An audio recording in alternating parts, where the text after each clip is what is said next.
Habla el pastor Carlos Machado. La educación de hijos es una tarea de nunca acabar. Es la más hermosa y sublime fuerza de todo humano cuando ha recibido tan preciado tesoro. El salmista dice que bienaventurado el hombre que hinchó su aljaba de ellos en el Salmo 127:5. Los hijos nunca son una carga ni tampoco un estorbo. Son la herencia del Señor y son su bendición para las familias. Cuando no se valora la importancia de un hijo, la necedad es demasiado grande en el corazón de esas personas y su vacío mental es impresionante. Por eso, el cristiano sabe que si Dios ha dado hijos, Él también debe haber indicado cómo deben ser criados y cómo deben ser formados. Y la Escritura es la mejor de todas las herramientas de esta enseñanza. Por eso, antes de levantar su mano contra un hijo, debería escuchar el Hijo de Dios la voz de su Padre y esforzarse por hacer la voluntad de su Padre Celestial, porque es probable que el rebelde sea él como hijo y no su hijo propio. Enseña a Dios a pegar físicamente a los hijos. Hay pastores, cristianos, seguidores de Cristo, que han terminado siendo agresores en su trato por apegarse a una tradición y a una mala interpretación del sagrado texto. Cuando leemos con claridad cada pasaje, entendemos cómo se debe aplicar y así la disciplina aplicada al hijo debe ser coherente con el desarrollo bíblico. La mayoría de las personas que han terminado siendo agresoras están habituadas a dar golpes no solamente a sus hijos, sino también a sus cónyuges o incluso a sus hermanos o incluso hacia sí mismos. Muchos se agreden a sí mismos en un arrebato de ira o de frustración. Es triste y lamentable esta condición. Hay pastores, sin embargo, que han promovido el castigo físico sin medir la magnitud ni la forma en que éste es tomado por padres poco espirituales y nada bíblicos.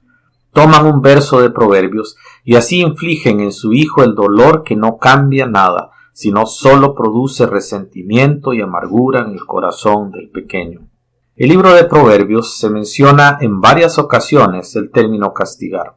El verbo castigar para nosotros ha sido regularmente interpretado como pegar con fuerza o dar a alguien el merecido escarmiento. Y regularmente esto siempre lleva dolor, ira, frustración y humillación. Pero en la Biblia la palabra castigo no tiene ese sentido que hemos usado en nuestro contexto. Cuando se usa de los malvados, por supuesto que incluye dolor y humillación, pero el castigo no va acompañado de una ira descontrolada, va acompañado de una ira controlada. Cuando la Escritura menciona el término castigo sin ira, no se refiere a dar golpes, se refiere a una forma clara de confrontación racional y correctiva. La palabra ira no siempre tiene el sentido que le damos, como tampoco lo tiene el término castigar. En Proverbios capítulo 3, versículo 12 leemos: porque Jehová al que ama castiga, como el padre al hijo a quien quiere. Muchos toman este versículo en su contexto cultural actual y aplican el término castigar en el sentido que entienden en su entorno de este siglo. Pero en el pasaje de Proverbios, la palabra castigar viene del término hebreo yakaj, que significa decidir, comprobar, convencer o juzgar. Es interesante que en el hebreo moderno el término se usa de la misma manera que en hebreo bíblico, sobre todo en las formas causativas. El verbo yakaj aparece unas 60 veces en el texto del Antiguo Testamento. El primer caso del término lo encontramos en Génesis capítulo 20, versículo 16, donde la versión Reina Valera 1909 traduce yakaj como reprendida. El contexto, sin embargo, indica que quien merecía la reprensión era Abraham, y por eso la Reina Valera 1960 corrige el mal traducir y traduce vindicada. ¿Por qué no se tradujo castigada, como si se hace en Proverbios? Porque daría un sentido equivocado al texto. Además, en 1909 la palabra reprender tenía que ver con vindicar, como corregir. No obstante, había que corregirlo para que nuestro contexto no tuviera el sentido de una reprimenda verbal. Bíblicamente hablando, queda claro que en la mayoría de los casos la palabra hebrea yakaj involucra un juicio de valores, como en el Salmo 50:21, que dice: «Pero te reprenderé y las pondré delante de tus ojos». Los criterios negativos pueden acarrear reprensión, particularmente de Dios, como dice Job 5:17. «He aquí, bienaventurado es el hombre a quien Dios castiga, por tanto no menosprecies la corrección del Todopoderoso». En este pasaje la palabra castigar es esa palabra hebrea que significa reprender. Cuando la Biblia habla de castigo para sus hijos, se habla en el sentido de reprensiones divinas que pueden tener un carácter físico, visible o solamente emocional y espiritual. En 2 Samuel 7:14 leemos: «Y si él hiciere mal, yo le castigaré». Aquí tenemos el verbo yakaj. «Yo le castigaré con vara de hombres y con azotes de hijos de hombres». Y aunque parece contradictorio, el hombre sabio tiene la convicción de que Jehová al que ama castiga. Tenemos otra vez la palabra yakaj, como el hombre al hijo a quien quiere. Proverbios 3:12. Este castigo no es que Jehová desciende a pegarle a los rebeldes en una ira descontrolada y en una ira en la cual él no tiene dominio propio. Si se observan bien los textos, la frase vara de hombres y la frase azote de hijos de hombres se refieren a consecuencias de la desobediencia, y los hijos reciben aquello que cosecharon. Recordamos lo que Pablo dijo: todo lo que el hombre sembrare, eso también cosechará.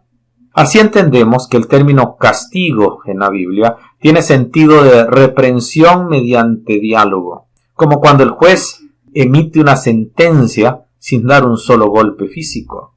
En la Reina Valera, que se escribió en el año 1569, es decir, más de 400 años de distancia en nuestro lenguaje, se utilizó el término castigo desde ese tiempo y ha estado presente en todas las revisiones. Pero si se va a un diccionario español del año 1500, encontramos que el término castigo tenía la idea de un juicio emitido con verdad sobre una rebeldía comprobable, y no tenía la idea de golpes, de agresión, de gritos o de ira descontrolada. El término castigo en español tiene la idea de reprensión y no de golpes, aunque castigar lo hemos usado muchas veces para infligir dolor, y por eso se usa de las tundas que algunos padres dan a sus hijos. La Real Academia Española define la palabra, el verbo castigo, con 5 acepciones, y las 2 últimas refieren al término en desuso, que equivale al sentido real que quería dar la Reina Valera original de 1569. La acepción número 4 de la RAI dice: en desuso, reprensión, aviso, consejo, amonestación o corrección. Y el punto 5 dice: ejemplo, advertencia, enseñanza. Por alguna causa, los revisores cambiaron castigo por vindicación o corrección en muchos pasajes, pero por alguna razón lo dejaron cuando se refería a los hijos. En Proverbios, la palabra castigar significa reprender, amonestar o corregir, demostrando las consecuencias y no evitándolas cuando la rebeldía se mantenía por parte del hijo. En Proverbios 19:18 leemos: castiga a tu hijo en tanto que hay esperanza, mas no se excite tu alma para destruirlo. Aquí la palabra castigar es la palabra hebrea yazar, que significa disciplinar. Aunque trae como acepción secundaria la idea de golpear, realmente en Proverbios no se refiere a dar golpes, sino que se refiere a sufrir golpes. El término aparece 42 veces en el Antiguo Testamento y siempre tiene la idea de corrección, la cual siempre produce algo de dolor, especialmente cuando las consecuencias llegan y no se anulan. La consecuencia es la que educa, la que castiga, no el padre o la madre con un látigo. Cuando en la Biblia se habla de Dios con un látigo castigando a los malos, simplemente se refiere a las consecuencias de haber rechazado su oferta de perdón, su oferta de adopción y su oferta de salvación. Volviendo pues a Proverbios, tenemos otro punto, y es que Proverbios, como dijimos anteriormente, es un libro sapiensal, es decir, de sabiduría, y está escrito en poesía. Mucho de su contenido no se interpreta como otros textos. El principio gramatical, histórico y literal nos dice que debemos interpretarlo como poesía. Aunque incluye enseñanzas, su forma en prosa requiere de cierto cuidado para que la instrucción pueda ser entendida y no caigamos en que hay ciertas frases que se deben tomar tal y como las entendemos hoy. Por ejemplo, cuando se habla de las deudas, Proverbios capítulo 6, versículos del 1 al 3 usa la siguiente frase: Hijo mío, si salieres fiador por tu amigo, si has empeñado tu palabra a un extraño, te has enlazado con las palabras de tu boca y has quedado preso en los dichos de tus labios. Aunque era más fácil haber dicho: hijo, si te endeudas será difícil librarte del compromiso legal de pagar, el libro usa una forma muy extensa para explicar un principio inviolable. Quedar preso en los dichos no se refiere a una prisión, sino al compromiso legal que conlleva una deuda. No se refiere tampoco a las palabras que forman algo como los falsos profetas enseñan ahora. Aquí lo que está diciendo es que la consecuencia es una prisión de honor más que de ausencia de libertad. Del mismo modo, cuando se lee acerca del castigo y la reprensión, se debe tener cuidado de no interpretar sin considerar el origen, el propósito y el objetivo de cada libro.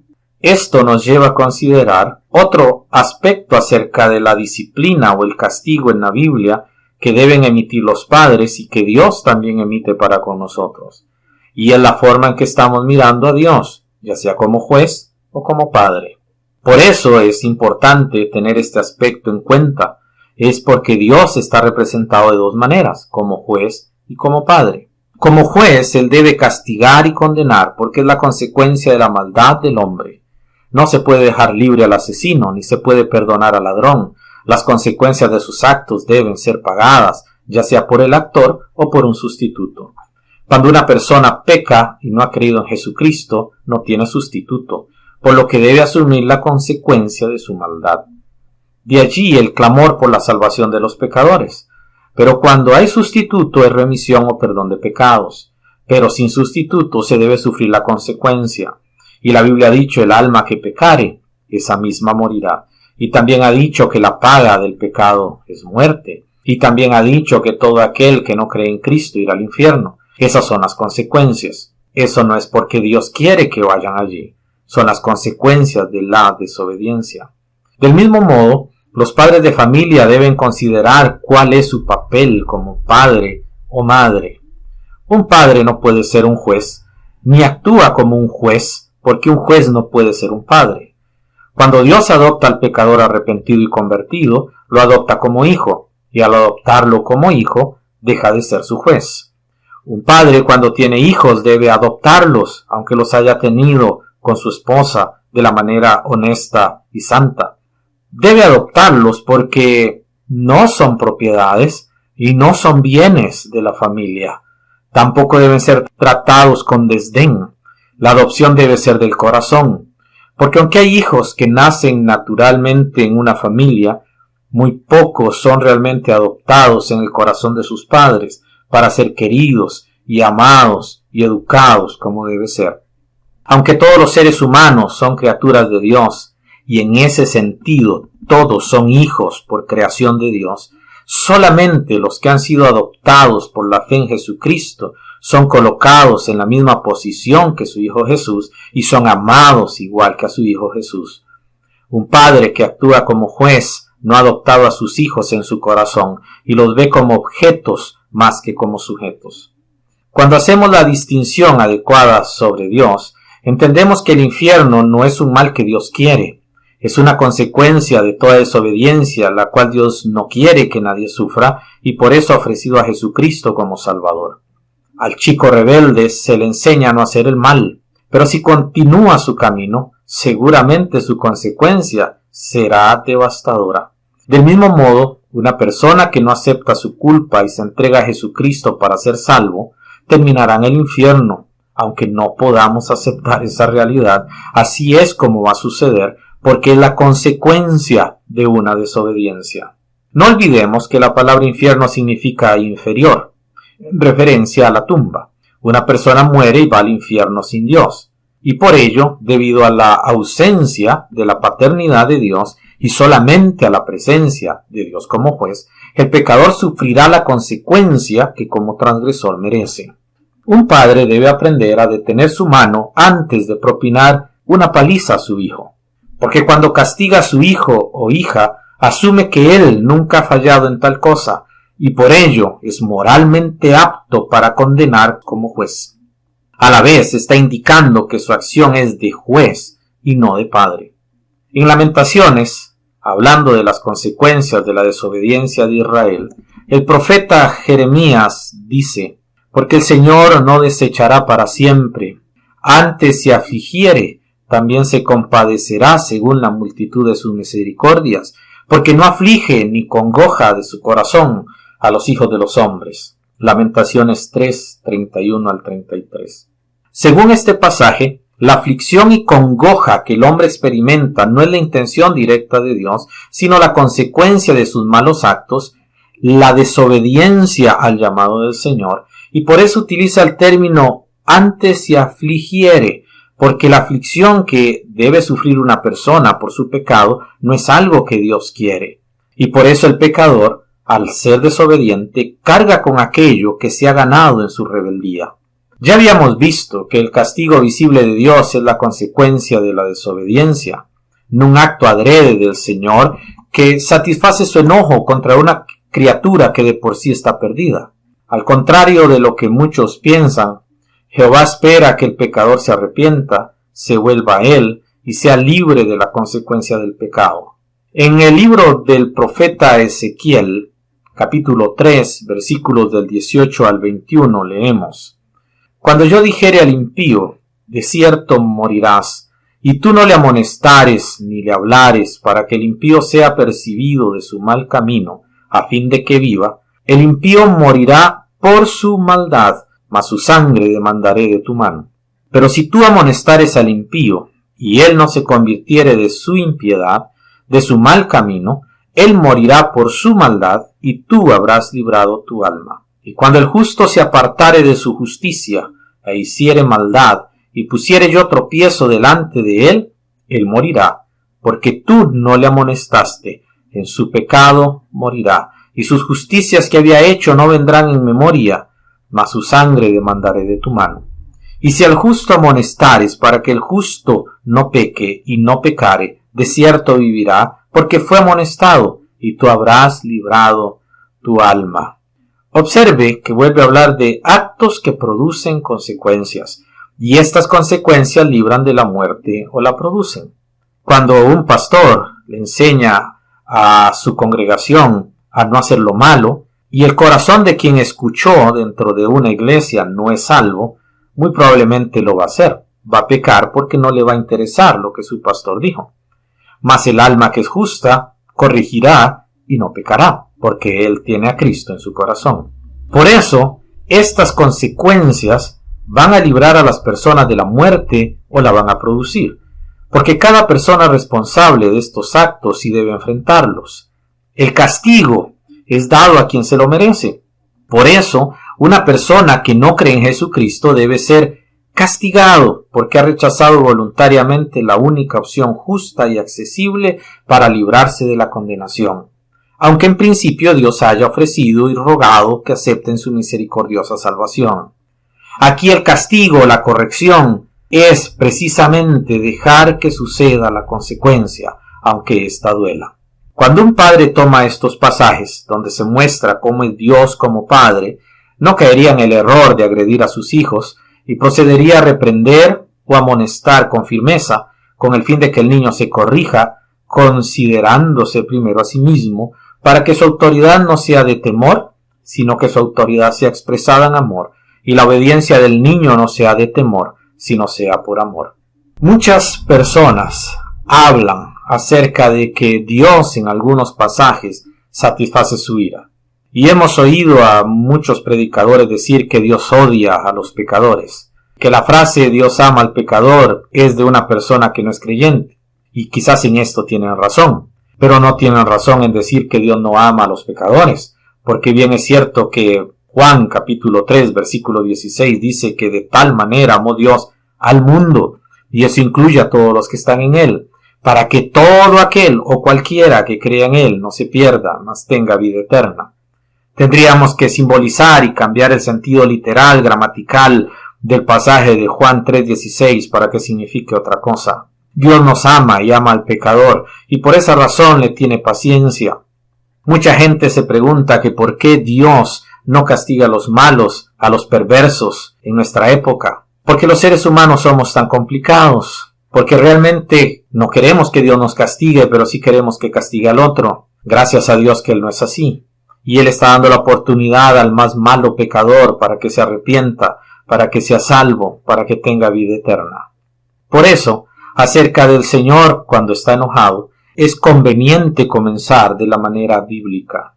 El enojo del Señor siempre se menciona de tal manera que va delante y primero su misericordia y paciencia antes que su ira. En Miqueas capítulo 7 versículo 18 leemos: que Dios como tú, que perdonas la maldad y olvidas el pecado del residuo de su heredad, no retuvo para siempre su enojo, porque es amador de misericordia.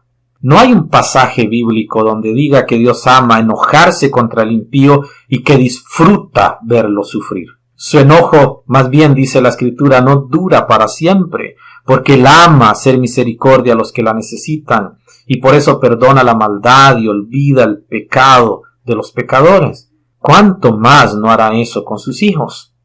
Este acto de perdón y olvido no es adrede, debe haberse satisfecho su justicia, y por eso el Señor, para poder salvar a los pecadores que no lo merecen, porque su consecuencia y su condición es de castigo, en su inmenso amor para con todos los pecadores, dio un sustituto para que muriera en nuestro lugar, pagando nuestros pecados. No podemos hablar de todos los pasajes que hablan de esto, pero quiero tomar uno en particular para dar un ejemplo. En el Salmo capítulo 7, versículo 11 se dice que Dios está irado todos los días contra el impío. Aunque es un texto usado para referirse a un Dios que no ama al pecador, el pasaje tiene características que se deben considerar. En primer lugar, el término hebreo que se traduce como airado realmente habla de un estado de ánimo de disgusto por las acciones de otro, más que de una ira descontrolada que se expresa en castigos físicos, violentos y agresores. La ira, en este caso, está en control del que la tiene. Es precisamente un mal humor, pero no procede a realizar acciones alocadas porque está bajo control de la persona que la está experimentando. Lo segundo a considerar es que la frase contra el impío del Salmo 7:11 es añadida del original hebreo y no es parte de este. Y la Reina Valera 1909 lo pone en bastardilla adecuadamente. Además, según el título hebreo del Salmo, va dirigido a otro israelita, es decir, a un hermano del salmista, porque habla contra Cus, el hijo de Benjamín. Aquí, la persona sobre la cual Dios está enojado es otro individuo que es parte del pueblo de Dios. En el contexto literal, el enojo está expresado hacia un hijo de la promesa, por lo que aplicarlo indiscriminadamente contra cualquiera que está perdido es tergiversar el contexto del pasaje. Existen textos dirigidos a gentiles perdidos y estos podrían ser usados, pero sin olvidar que todo lo que es escrito en el Antiguo Testamento está fuera de la gracia y fuera de la redención de Cristo, y solamente está el peso de la ley de Moisés que condena a muerte todo pecado. Cuando viene Cristo, la ley se cumple y su aplicación hacia el impío y pecador cambia. Un padre debería considerar que su hijo debe ser formado desde una perspectiva de la gracia. La psicología podría ayudar a un alma descarriada, pero no podrá darle los pasos reales de la vida espiritual, porque carece de todo conocimiento al respecto. La psicología se dedica a la psiquis, no al neuma. Para el neuma tenemos la palabra de Dios, y cuando el espíritu es regenerado, el alma nace de nuevo, siendo otra persona, nueva en Cristo Jesús. Por eso, el padre cristiano, si realmente desea educar bien a sus hijos, debería detener el látigo, guardarlo y dedicarse a entender, a comprender y a aplicar los principios de la Biblia, y no seguir el consejo de algunos que recomiendan castigos físicos fuera del orden de las Escrituras, simplemente porque ellos piensan que es bueno, pero en su interpretación bíblica están errados porque ni siquiera han tomado tiempo para entender cada uno de esos pasajes. Así como Dios no se deleita en castigar y Él es amador de misericordia y se deleita en perdonar. El padre cristiano no debe sentir satisfacción cuando debe castigar a su hijo, y mucho menos debe sentir satisfacción cuando lo agrede y lo humilla. El padre y la madre deben corregir con la palabra de Dios, con su ejemplo, con su entrega a Jesucristo. En el Nuevo Testamento encontramos la disciplina y corrección que debemos practicar los cristianos. Por eso vamos al Nuevo Testamento para ver la enseñanza de cómo debemos reprender y corregir la familia. Estos principios no son por experiencia, cualquiera puede verlos y cualquiera puede darlos, especialmente porque son consejos del Espíritu Santo. Además, tenemos que comprender que las personas que más consejos dan sobre la familia en el Nuevo Testamento son el Señor Jesucristo y el apóstol Pablo, quienes nunca se casaron ni nunca tuvieron hijos. Esto es porque quien ha determinado la crianza y la forma de educar a los hijos es Dios, el Creador, y no una persona con experiencia. Para el ser humano corriente, la experiencia es esencialmente fundamental, pero para el creyente solamente la Escritura es esencial. La necesidad de enseñar la disciplina y la corrección a los hijos es importante para todo padre cristiano. En Efesios capítulo 6, versículos del 1 al 4, se habla de los deberes de los hijos hacia los padres y de los deberes de los padres hacia los hijos. ¿Por qué comienza con los deberes de los hijos a los padres y no con el deber de los padres hacia los hijos? La razón es básica. Cada padre y cada madre es un hijo o una hija, y ningún padre será buen padre si no ha sido un buen hijo. La enseñanza que se transmite por el ejemplo es básica en la formación de los hijos. Es muy difícil que un hijo respete a su padre cuando su padre no respeta al abuelo. Muchas veces la rebeldía surge por el mal ejemplo de los padres hacia los hijos. En la psicología se busca el daño en el entorno, en la periferia social, en la cultura del individuo rebelde. Pero en la Biblia se enfoca en el núcleo de la familia. Para Dios, si los padres respetan a los abuelos, esa enseñanza se transmitirá a los hijos, y es menos probable que la sociedad influya negativamente en ellos. Las directrices que se dan a los hijos sobre respetar a los padres deben ser cumplidos primeramente por los padres hacia los abuelos, porque los padres también son hijos. Observe los valores a seguir por parte de todo aquel que tenga padres, sean con vida o ya fallecidos, aquí en Efesios capítulo 6. Lo primero que vemos es la necesidad de obedecerlos. La obediencia no es un acto ciego que nos motiva a hacer algo sin ton ni son. La obediencia es racional y lógica. La palabra obediencia viene del griego hupakuo, que significa oír bajo, refiriéndose a una persona subordinada, no como un inferior, sino en el asunto de autoridad, es decir, una persona subordinada a un jefe que tiene la obligación de escuchar con atención la orden que se le ha dado para comprenderla y realizarla. Pero también trae consigo la idea de que la orden es racional, lógica y correcta. Cuando es incorrecta, se debe desobedecer porque contradiría los principios esenciales de la verdad, como se dice en Hechos 5:29. Es necesario obedecer a Dios antes que a los hombres. Lo segundo que vemos en Efesios 6 es que hay que honrarlos. La obediencia es básica, pero como dijimos, en ocasiones no se puede obedecer aquello que es malo. Un hijo no debe obedecer a su padre si lo manda a robar o a dañar a alguien. La obediencia debe ser coherente con una ordenanza moralmente correcta. Obviamente que un niño pequeño no sabe esto y hará lo que dice su padre. Por eso producirá a posteriori la desobediencia intransigente del adolescente contra su padre. Por eso es que en este pasaje la obediencia va acompañada de la honra, porque los padres deben honrar a los abuelos de la forma que quiere que sus hijos los honren a ellos. No hablar mal, no criticar ni burlarse de los viejos, sino cuidarlos y velar por ellos. Enseñará a los hijos a cuidar a sus propios padres, porque transmitirá el valor apropiado a la vida de ellos. Aunque las excepciones son reales, es menos probable que sus hijos les rechacen si los padres se muestran sujetos y obedientes a sus propios padres. Además, la honra trae consigo una promesa, lo cual debe ser una sana ambición de todo padre. Una vida larga sobre la tierra, pero una vida con paz, que es la idea del pasaje. No solo es vivir muchos años, es disfrutar la promesa. No podemos pretender vivir muchos años como símbolo de obediencia, porque muchos desobedientes y malvados viven años y muchos años, pero están perdidos en sus pecados. El pasaje de Efesios habla de una vida donde la promesa se disfruta por la obediencia. Cuando viene el mandamiento de no provocar a ira a los hijos, se pretende que el padre haga una introspección de su propia vida y evite aquellos que sabe que estuvo mal, cambiando y transformando su propia forma de educar. Muchas veces los hijos aprenden las malas ideas de los padres porque los padres han transmitido eso en sus acciones. Lo que la Biblia nos enseña y lo que la Biblia nos dice es que los padres deben aprender a ser ellos primero obedientes a los suyos para poder educar bien a los hijos. Y recuerde que la educación no es física, es principalmente de instrucción. Que el Señor Jesús le bendiga.